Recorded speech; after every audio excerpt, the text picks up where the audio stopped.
Hello, friends and colleagues. Gus Prestera here.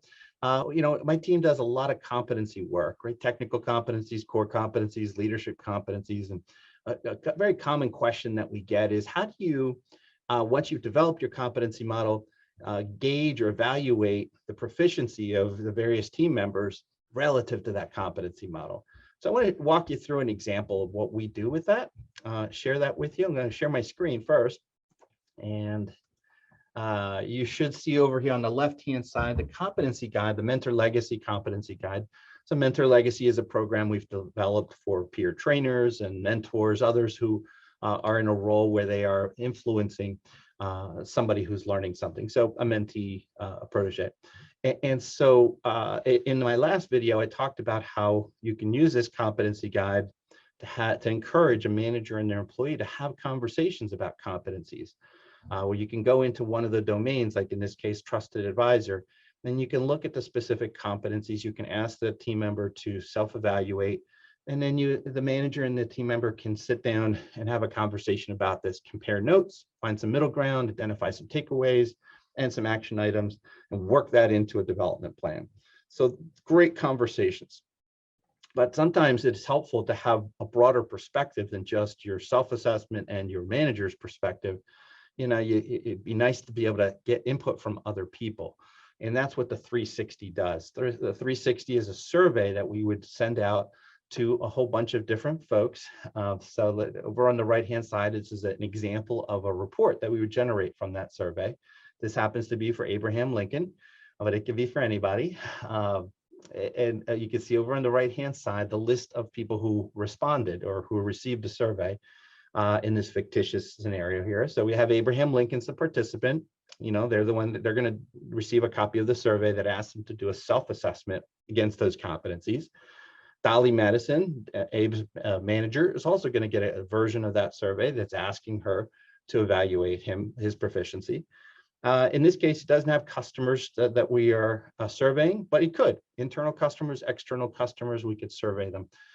Colleagues could be peers that are on Abe's team. It could be cross-functional colleagues within the organization.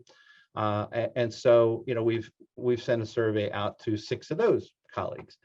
And then at the bottom here, you can see a list of trainees. So if Abe is a trainer, a peer trainer, or something like that, some kind of a mentor role, there are people who he is training and mentoring.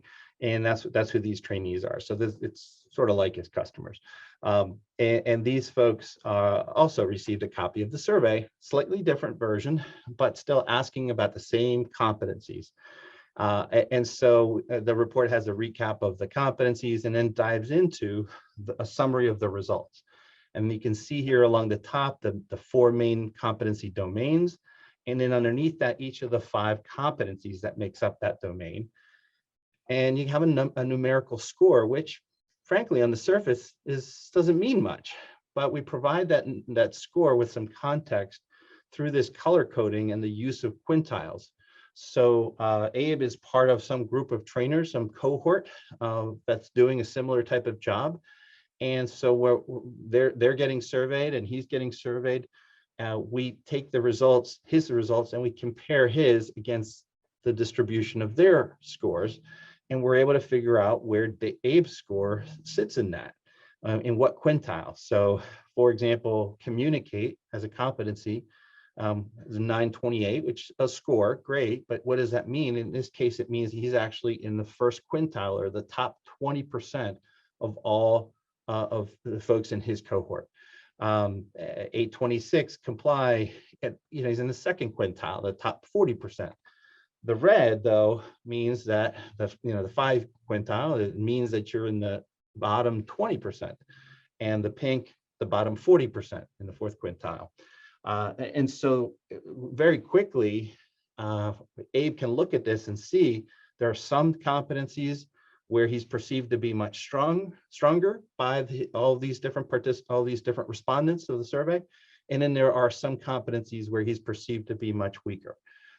And maybe now he wants to drill down a little deeper. So the report then provides the next level of detail. On the next page here, you can see that we have trusted advisor domain and each of the 5 competencies within that domain, his total score, what quintile that score falls in for his cohort, his own self-assessment score, Dolly's score for him, colleague, and so forth. So each of the different respondent groups has a different column here. And you can see that there are no individual responses noted here from anybody other than the manager and from Abe.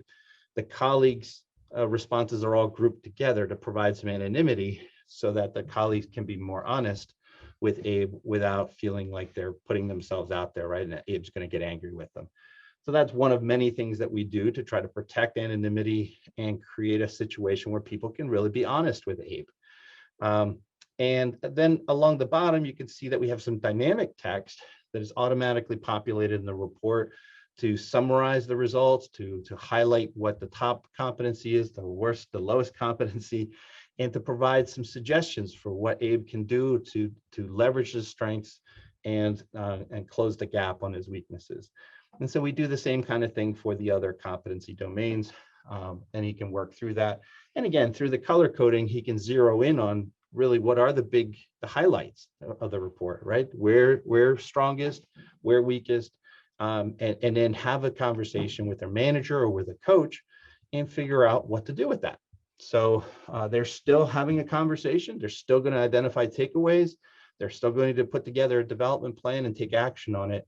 But the idea here is now you've expanded the number of perspectives that are being offered, and hopefully getting to more meaty, more meaningful, more insightful type of results than what you could get with just you and your manager talking through it.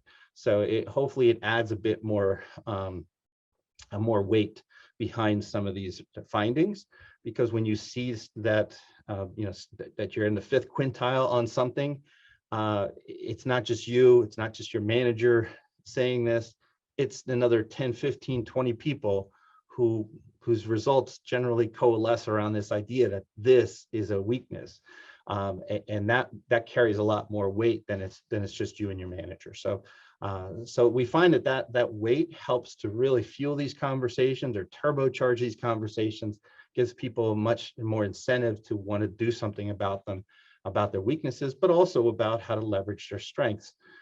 And work those into a development plan. So that's another way that we use competencies. And in this case, we are using 360s in combination with competencies to help people figure out where their strengths and weaknesses lie, so that they can have a better, more informed conversation around their development. Hope you found that helpful. Let me know if you have questions, okay? Take care.